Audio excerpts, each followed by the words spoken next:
Centuries have passed, but our order has remained steadfast in its sacred mission to preserve the balance between man and half-breed. Such was the quest of our founder, King Arthur. May his name be forever resplendent. Is it true? Did the Lord Chancellor fight by Arthur's side? That is the legend. Today, that balance is threatened with grave upset by a new contagion, the rebellion.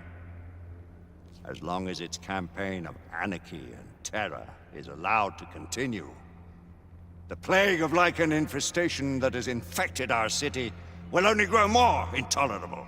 Well, the Lord Chancellor will thus agree to the urgency of a mission into Whitechapel. Whitechapel is a matter for the civil authorities.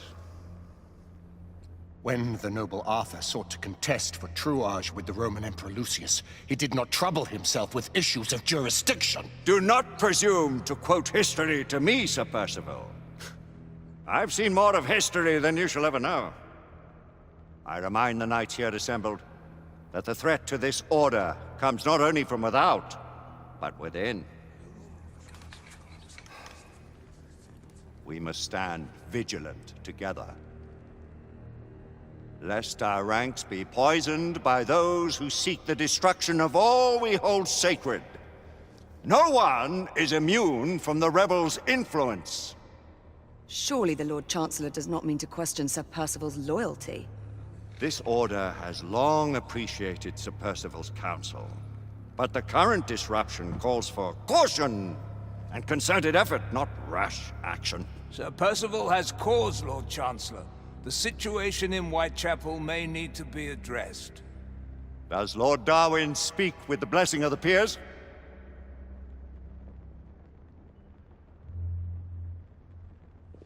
Lord Hastings, Lord Dunglass. He does, Lord Chancellor.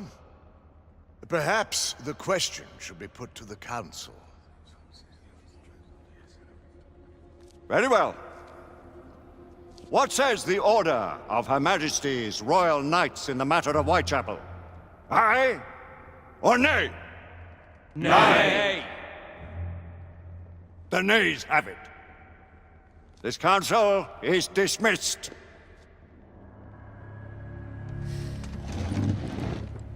Our order grows too prudent, Grayson. We wither away from this inaction. Leave it, Sebastian. Caution be damned. Sir Percival is most agitated. You should learn it is best not to cross him when his mind is set on something.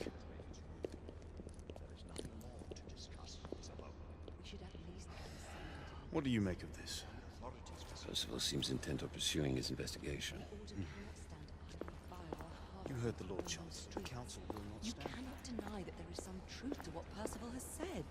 Need I remind you of your place, Lady Egwene? Who are you to question the Council's wisdom? Yes, Lord Chancellor.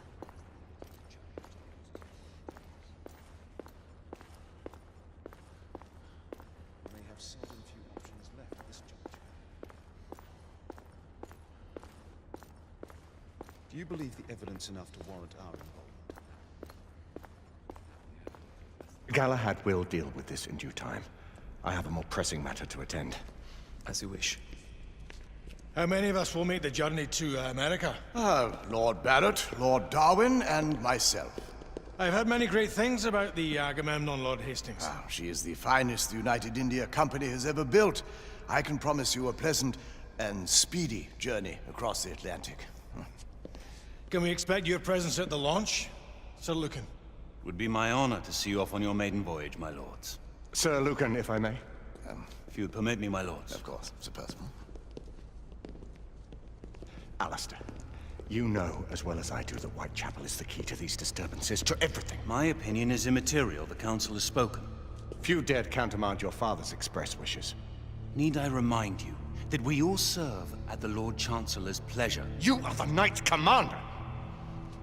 Make him see reason. You think an incursion into a rebel stronghold is reasonable? I consider it an acceptable risk. One for which you'd be willing to accept full responsibility should unforeseen circumstances arise. Let what befalls be upon my head, no one else's. Whitechapel remains off limits. That is Officially. You have my thanks, Sir Lucan. Of your thanks I have no need. Bring me results. As the Knight Commander wishes.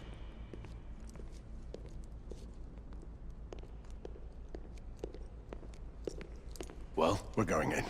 Most excellent. when do we move? You're not talking about Whitechapel. But my Your brother sought fit to permit us a reconnaissance. Secure the necessary materials. Isabeau, a word. Tell me, monsieur, about the Lord Chancellor. What is it, Marquis? Sir Lucan and Lady Igraine were adopted by him, yes? Yes, they were. Why would he bring them into such struggle? Perhaps he wanted to regain a semblance of the humanity he lost. When time came to join the Order, the choice was theirs to make. Regardless, I would not wish this life on my children. Marquis, we need to hurry. Oui, mon général. Avec plaisir. Monsieur.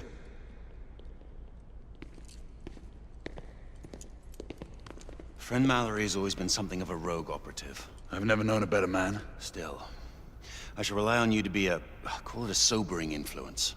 Sebastian and I have long been partners. I trust him with my life. A little restraint would not be ill-advised. Do look after my sister, won't you? No man in the realm can keep Isabeau from danger when she's of a mind. Oh, you say true. What's a brother to do, eh? Good luck and Godspeed.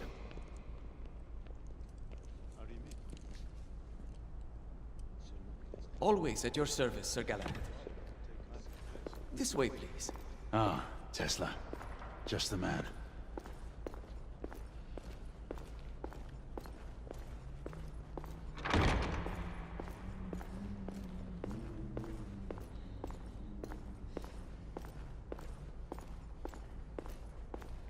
What new developments do you have to show me? Quite a few intriguing things, if I may say so.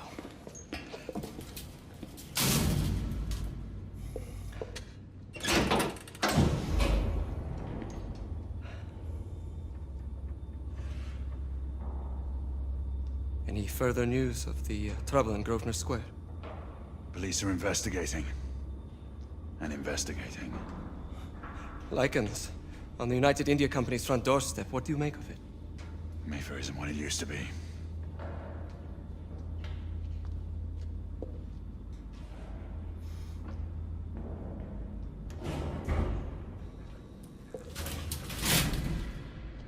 Permit me to oversee a few of my new experiments. In the meanwhile, take a look around. Play with whatever strikes your fancy.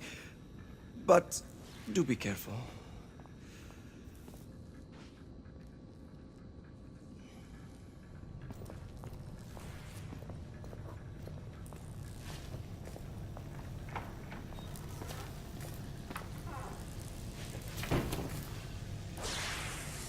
Quite an antique. Hard to believe we ever use these communicators.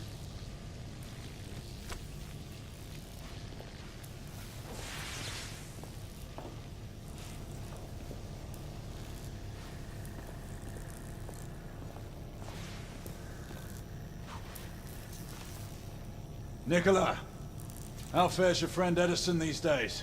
Thomas and I are not on speaking terms. The man is an idiot!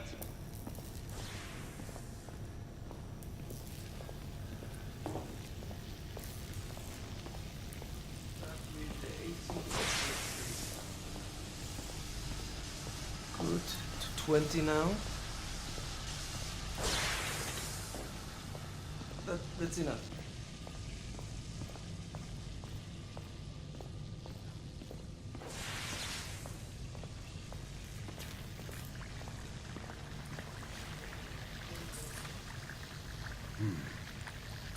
No gibberish to me.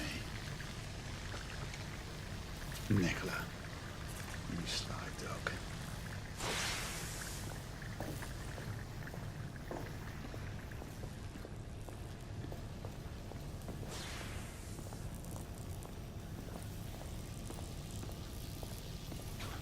Sir Galahad! Please, this way.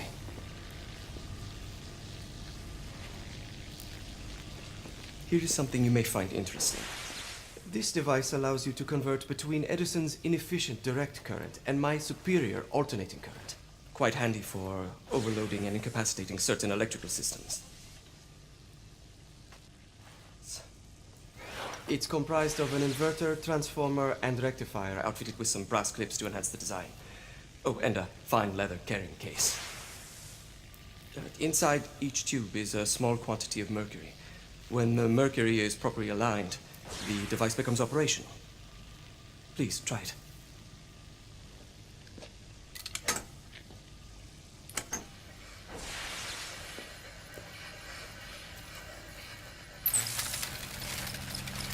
Ah. You never cease to amaze, Nicola. I'd appreciate your expert opinion on my latest whimsy.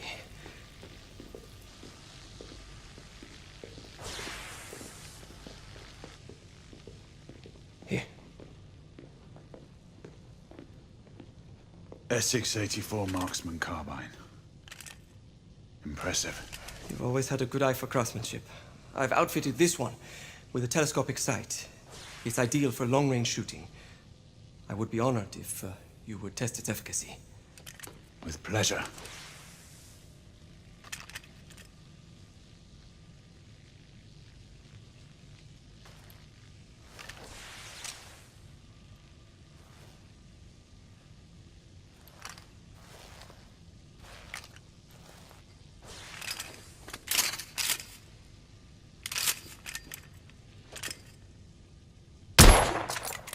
Your skills never cease to amaze me.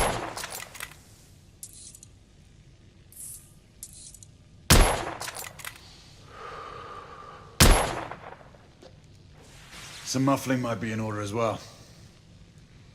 I'll attend to it immediately. So, are there any other of my children that you would like to meet? The offer's tempting, but I must return to the others. Of course. Oh, the monocular that General Lafayette requested is over there on the table. I'll see that he gets it.